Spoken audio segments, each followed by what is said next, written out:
ఏంటి చెప్పాలి? ఒక 7 మంది కొడుకులు. 7 మంది కొడుకులు ఉంటాడు. చేపకెళ్ళిటాడు. చేప ఇస్తాడు. ఒక చేప ఎండాడు.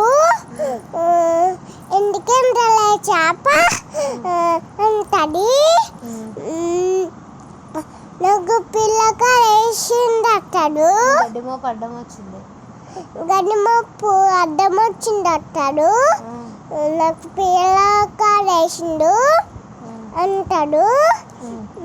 నాకు ఆవు మొయ్యాల అంటాడు.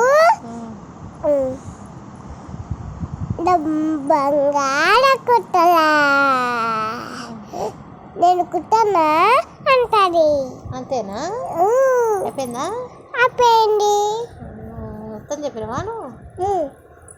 కొంచెం చెప్పాలా మధ్యలో?